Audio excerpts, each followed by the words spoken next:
전문가 바로 연결해 봅니다. 국립암센터 김호란 교수 안녕하세요. 예, 안녕하세요. 이게 백신과 사망 관련 없어요? 저는 지금까지 나온 케이스 중에 아직까지는 확실한 거는 하나도 없다고 생각을 합니다. 왜냐하면 이제 백신이라는 게 치료제도 마찬가지지만 부작용이 있을 수는 있습니다. 예. 그 원인이 백신 성분 자체인가? 그러면 백신 성분 자체라면 같은 회사의 같은 제조번호 백신을 맞은 사람은 예. 부작용이 많이 나야 되는데 이번엔 그렇지 않고요.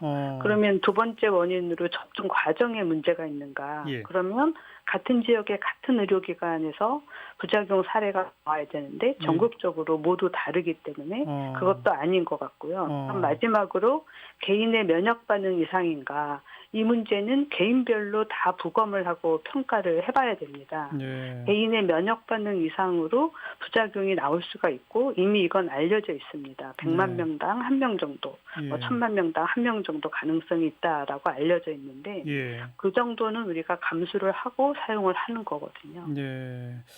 그러니까 같은 백신이 집단적으로 문제를 일으킨 것도 아니고 한 병원에서 집단적으로 문제 일으킨 게 아니니까 백신 탓도 접종 과정 탓도 아니다 이 말씀이잖아요. 그렇습니다. 그러면 지금 22명 이렇게 나온 건 백신을 안 맞아도 돌아가실 분들이었다 이런 얘기입니까? 실제로 2019년 한 해에 예. 65세 이상 사망자가 22만 7천 명이고요. 예. 하루 평균으로 621명이 사망을 합니다. 예. 그런데 우리나라의 65세 이상 어르신의 인플루엔자 예방접종률은 80%가 넘기 때문에 네. 사실은 인플루엔자 접종 시기가 지나고 난 다음에 돌아가시는 분들의 한 80%는 다 예방접종을 맞고 돌아가셨다. 이렇게 볼 수 있는 거거든요. 그 뭐 한마디로 그 우연히 이렇게 백신과 사망 사이가 시간적으로 그렇게 좀 짧았을 뿐이다 이 말씀인가요?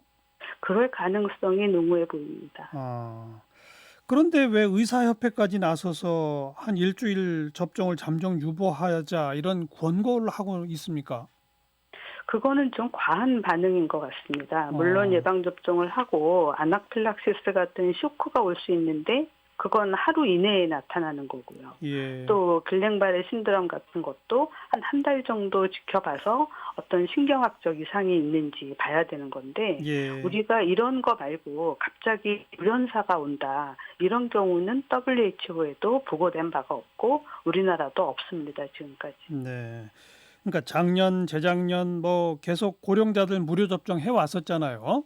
그렇죠. 네. 해마다 약 2천만 명이 예방접종을 그러니까요. 맞습니다. 그러니까 작년, 재작년에도 이렇게 그 무료 백신 시작하고 백신 접종하신 분들이 이렇게 뭐 우연의 일치로 여러 분 사망한 경우들이 다 계속 있어 온 겁니까?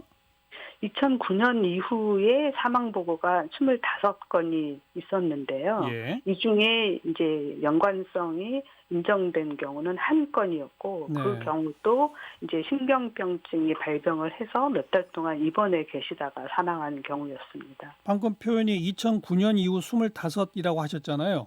예. 근데 금년은 왜 이렇게 지금 현재까지만 벌써 22 이렇게 되는 겁니까? 아무래도 이제 올해 초에 이제 예방접종 시즌이 시작되면서 유통 과정 중에 상온 노출 같은 네. 문제가 있어서 네. 백신에 대한 민감도가 국민들의 민감도가 굉장히 커진 것 같고요. 예. 또 최근에 그 17세 아이가 사망했기 때문에 네. 사실 그 경우는 굉장히 드문 경우잖아요. 예. 그래서 백신에 대한 우려가 커진 상황에서 자꾸만 이런 것이 이제 보고가 되는 거 아닌가 싶습니다.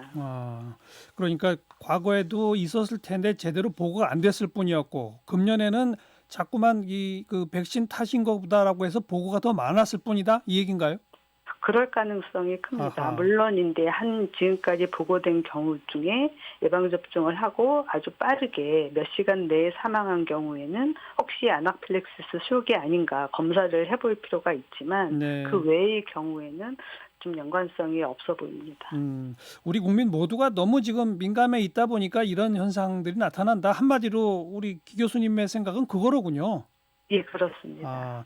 오늘 국감에서 왜 그 충남대 소상희 교수가 이 유정란으로 배양한 거기에 무슨 독성이 생길 수 있다는 이 얘기는 어떻게 생각하세요? 그럴 가능성이 있기 때문에 식약처에서 다 품질 검사를 하는 거고요. 예. 그러고 난 다음에 이제 시판이 되도록 나가는 거고, 만약에 예. 그런 경우가 있다면 백신 성분 자체이기 때문에 예. 같은 제조 번호를 맞은 사람들의 문제가 다 한꺼번에 나타나야 됩니다. 그러네요. 아까 처음에 설명하신 것처럼 예. 어떤 유정란에서 독성이 생겼다면 그걸로 배양한 모든 백신을 맞으신 분들은 다 문제가 생겨야 되는데 그게 아니다. 예, 그렇습니다. 아, 안심하고 그냥 맞으면 되겠네요. 본인이 감염 가능성이 높은 사람이다. 또 걸렸을 때 부작용이 예를 들어서 폐렴까지 갈 가능성이 높은 기저질환이 있다라고 하면 네. 예방 접종을 해서 얻는 이득이 훨씬 클 거라고 생각합니다. 알겠습니다. 여기까지 듣죠. 고맙습니다. 예, 감사합니다. 국립암센터 김호란 교수께서 아주 딱 부러지게 설명을 해주셨네요.